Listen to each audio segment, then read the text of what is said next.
Les cultures locales à l'épreuve de la modernisation, les formes de résilience de la communauté, c'est le thème de la 8e édition du festival Ogobanya qui a été lancé tout à l'heure. Un grand rendez-vous annuel qui draine de nombreux acteurs du monde de la culture.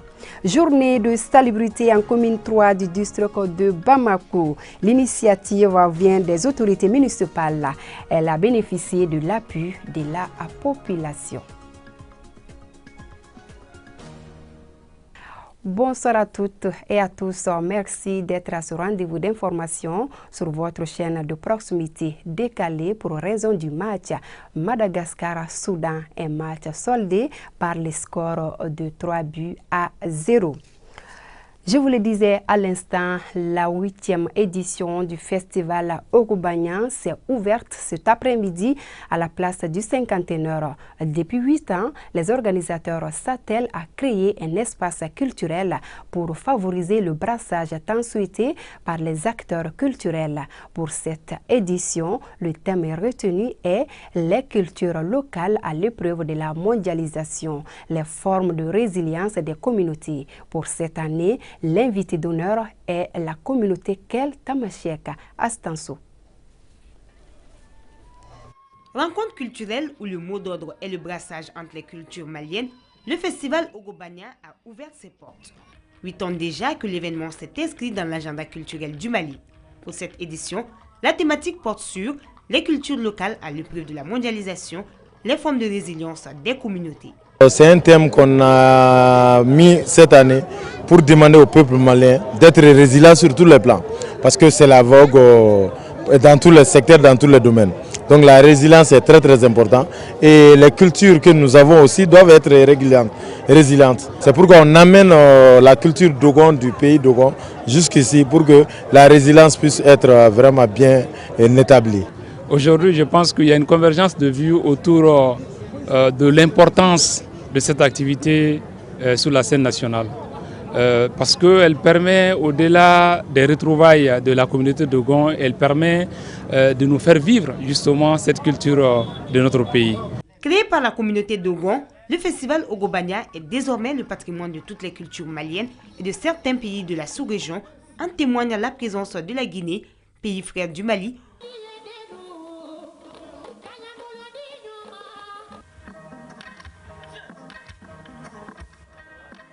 Dès qu'on parle de festival, ça veut dire que c'est la retrouvaille, c'est le brassage de toutes les communautés.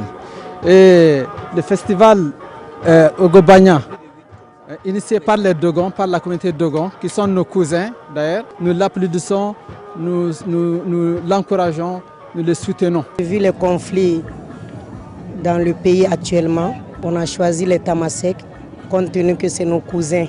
Avec le cousinage, peut-être que ça va pousser à beaucoup de choses d'apaiser la situation où le Mali est actuellement. C'est notre souhait le plus ardent. Ainsi s'ouvre le festival culturel Dogon Ogobanya. Durant 7 jours, à compter de ce 23 janvier, la place du Cinquantenaire vibre au rythme des différentes activités prévues par le festival. Journée de salubrité en commune 3 du district de Bamako, c'était ce samedi à l'initiative des autorités municipales. Initiative qui est soutenue par la population, la première bénéficiaire d'un environnement salubre. C'était sous le parrainage du gouverneur Aïssa Taba. Les autorités et habitants de la commune 3 se mobilisent contre l'insalubrité dans leur commune. Menus de leurs balais, râteaux et autres matériels de nettoyage, ils se donnent comme mission d'assainir et maintenir les alentours du monument Maliba très propres. Cette journée de salubrité est la suite logique du programme de plan d'engagement communautaire de la mairie de la commune 3. Entendez par là des séries de nettoyage des principaux axes de la commune. Et cette journée, elle est parrainée par le gouverneur du district de Bamako. Ce matin, nous sommes sortis pour apporter aux populations riveraines du boulevard de l'indépendance notre concours par rapport à l'assainissement des lieux. C'est pour rappeler également aux uns et aux autres que nous sommes dans une dynamique de rendre souveraine la gestion de notre assainissement. Nous ne ménagerons aucun effort pour que la population comprenne que chacun compte, chacun doit apporter sa petite pierre pour la construction du pays. Dans les jours à venir, qu'on ne retrouve plus un seul brin d'allumettes sur le boulevard. La lutte contre l'insalubrité nécessite la mobilisation de tout un chacun. À voir les riverains du monument Maliba, on peut dire que ses habitants sont prêts pour le changement. Concernant la salubrité de la ville, les citoyens sont appelés à se débarrasser des insalubrités pour leur propre santé d'abord et pour l'image de la ville.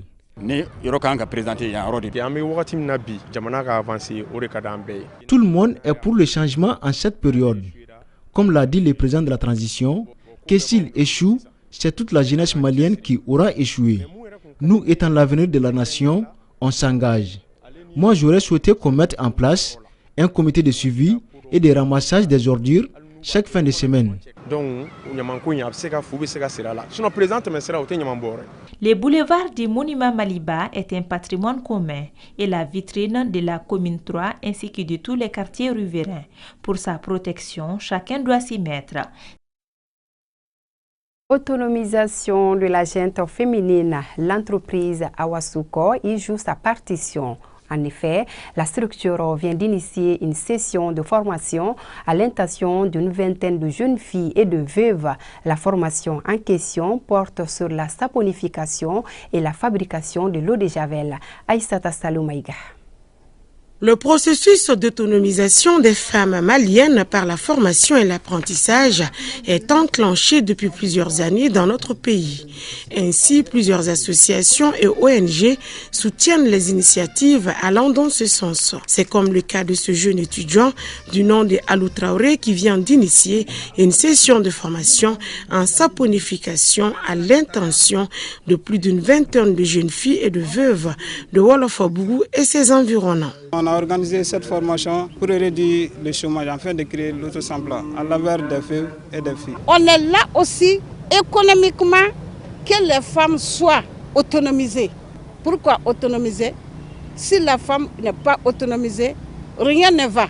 Cette initiative de la société Awasuko qui vise à réduire le chômage mais aussi à atténuer la souffrance des veuves a été appréciée. Vu l'importance de ces activités et la couche ciblée, je ne pouvais que les accompagner.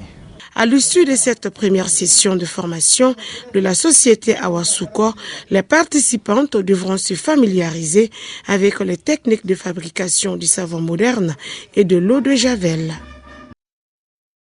La fondation Salimata Keita appuie les centres de santé de Kinzamboukou dans la prise en charge des malades. C'est là en offrant des produits pharmaceutiques pour un coût estimé à plus de 2 millions de francs CFA. Un geste humanitaire qui a été possible grâce au soutien des autorités municipales. Dala Traoré. C'est pour soulager les malades et les habitants en situation difficile de Wenzendougu dans la commune rurale du Mandé que Mme Salimata Keita, à travers sa fondation pour le développement de la commune rurale du Mandé, en partenariat avec des personnes de bonne volonté vivant au Canada, a remis un important lot de produits pharmaceutiques à l'endroit du centre de santé communautaire de la commune rurale du Mandé. Ces villages-là sont composés de cultivateurs, donc c'est des familles très pauvres. Donc pour se soigner, on s'est auto-soigné. Les médicaments par là, les traditionnels par là. Et puis les femmes viennent des autres villages. Il y a 7 ou 8 villages qui entourent Wenzendougu, qui venaient se soigner ici et qui venaient accoucher avec notre matrone ici, mais dans les conditions vraiment très difficiles. Ces produits pharmaceutiques sont composés notamment des vitamines, des antibiotiques, des anti-inflammatoires, des antalgiques, des antiseptiques, un geste solidaire qui permettra de traiter plusieurs maladies. On est très content d'avoir reçu cet important médicament-là, qui va nous faciliter la prise en charge des enfants et des adultes en même temps sur certaines maladies telles que le paludisme, les infections bactériennes, les infections virales. Le médicament sera donné gratuitement à ceux qui feront la consultation. La consultation sera gratuite. Bon, vraiment, nous, on est très contents au niveau de la commune rurale du Mandé et au nom de toute la commune. Nous remercions vraiment les donateurs.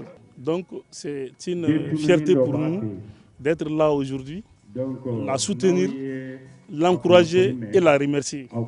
Cette action humanitaire est une activité annuelle initiée depuis près de 10 ans. Les initiateurs n'entendent pas s'arrêter en si bon chemin.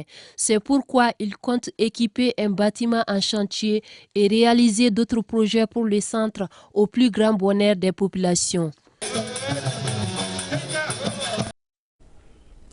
La transition est trouvée pour faire le rapport journalier de la maladie à coronavirus. Dans ce journal, un cas positif sur 218 tests réalisés, 0 guéri, 0 décès. 3 personnes sont sous traitement pour vous protéger et protéger les autres. Suivez les mesures de prévention et faites-vous vacciner. La gestion de l'école en mode décentralisé, quel avenir pour les enfants? Ainsi s'intitule le deuxième ouvrage de Moussa Barayogo, conseiller municipal en commune 4 du district de Bamako. L'œuvre fait notamment l'état des lieux du secteur de l'éducation et surtout les maux qui minent l'école malienne.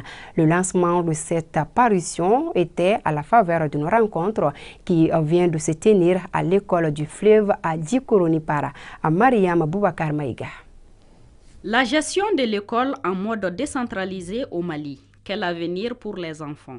Une nouvelle parution dans l'univers livresque malien. Dans cette deuxième œuvre, Moussa Barayogo met le doigt sur ce qui ne va pas dans le domaine de l'éducation au Mali. Il prône un changement de comportement considérable de la part de tous les acteurs de l'éducation pour le plus grand bonheur de l'école malienne. Je parle un peu de l'historique des transferts de compétences donc de l'État aux collectivités territoriales et du rôle et responsabilité des acteurs dans le cadre de la gestion de l'école. Alors qu'est-ce que l'État doit faire dans la gestion de l'école à mode décentralisé? Qu'est-ce que les communes, les cercles et les régions doivent faire dans le cadre de la gestion de l'école? Quels sont les rôles des parents d'élèves, des comités de gestion scolaire, des acteurs au développement, les ONG et d'autres partenaires qui interviennent dans l'école? Donc comment est-ce que toutes ces entités, tous ces partenaires-là, tous ces acteurs puissent coordonner leur intervention pour une école de qualité au Mali?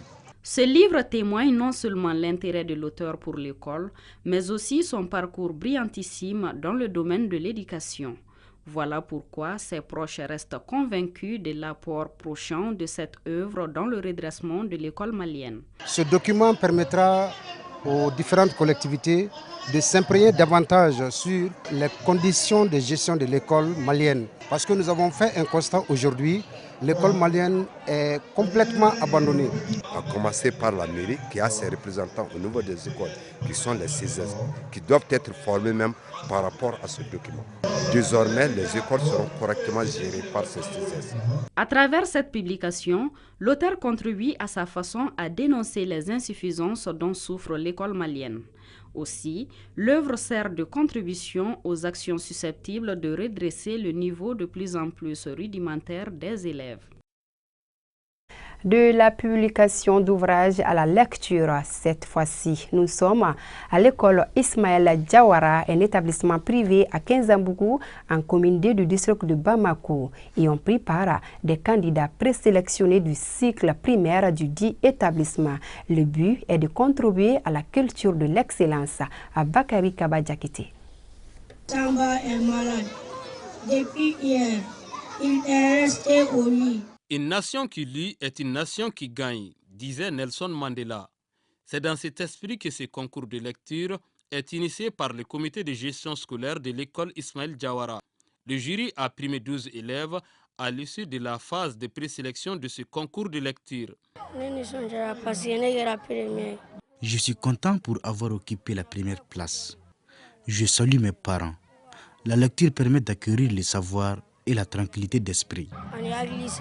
Nous avons initié ce concours de lecture pour encourager, redonner le goût à la lecture aux élèves, les apprenants, et aussi de donner des cadeaux pour inciter ceux qui n'ont pas eu le cadeau de faire des efforts pour la prochaine édition, pour qu'eux aussi peuvent être primés. Les lauréats ont reçu chacun des cadeaux de la part des organisateurs. Ils comptent poursuivre cette initiative afin que les élèves soient performants en milieu scolaire. Sport toujours pour parler cette fois-ci du tournoi de détection de jeunes talents âgés de 17 à 20 ans. C'est une initiative de l'association Sport Consulting sous la supervision d'émissaires venus d'Italie et de la République tchèque. Aboubakar Kamisoko. Offrir aux jeunes joueurs maliens une possibilité de poursuivre leur carrière sportive en Europe. C'est la volonté de l'association Sport Consulting en collaboration avec ses partenaires venus de l'Italie et de la République tchèque. Ainsi, 18 équipes de Bamako s'affronteront en 3 jours. Et à l'issue de ces rencontres, les meilleurs seront sélectionnés et conduits directement dans les championnats de 2e et 1re division en Europe. Notre objectif, c'est de permettre aux jeunes joueurs de pouvoir bénéficier de soutien et de visibilité pour pouvoir évoluer en Europe. Raison pour laquelle nous avons un rapport avec nos partenaires italiens et tchèques qui ont bien voulu accepter de venir passer une semaine ici pour faire un tournoi de détection des jeunes de 17 à 20 ans. L'initiative est saluée et encouragée par plusieurs acteurs du ballon rond. Voilà des opportunités que nous devons multiplier dans notre pays. Parce qu'aujourd'hui, le football est une véritable entreprise. Si on n'arrive pas à faire le football de façon professionnelle chez nous, au Mali, et ceux qui viennent d'autres sièges pour venir quand même tester les gens, je pense que ça encourage d'autres jeunes à pratiquer encore davantage le football. Je remercie l'organisateur et puis voilà, Diakité et puis ses frères, les étrangers qui ont fait le déplacement. Bon, c'est une bonne chose dans la commune aussi. Et puis surtout les équipes qui ont participé. On a vraiment besoin de ça parce que ces dernières années, on voit qu'il y a beaucoup de centres de formation qui invitent leurs partenaires à venir au Mali. Le football malien a besoin de ça. Si nous voulons avoir vraiment l'avenir de demain, il faut passer par cette étape. Selon les organisateurs, une délégation espagnole est attendue à Bamako en mois de mars pour la détection des jeunes talents, mais cette fois-ci en basketball. C'est ce qu'il fallait retenir de cette édition. Merci à vous de l'avoir suivi. Bonsoir.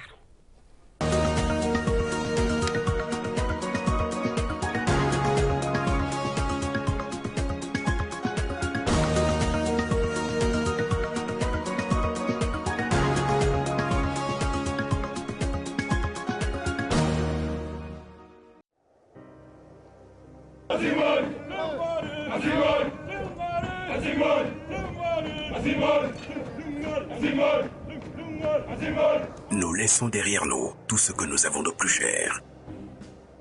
Enfants, épouses, amis, pères et mères. Fièrement, nous répondons à l'appel du devoir. Pour que les déplacés et les réfugiés rentrent à la maison. Pour que nos enfants reprennent le chemin de l'école. Pour que jaillisse la lumière de la réconciliation entre les peuples, pour le Mali, pour la patrie. Cette voie, nous l'avons choisie, au prix de nos vies. Nous défendrons nos couleurs, et si nous laissons derrière nous veuves et orphelins, nous vous prions, prenez soin d'eux.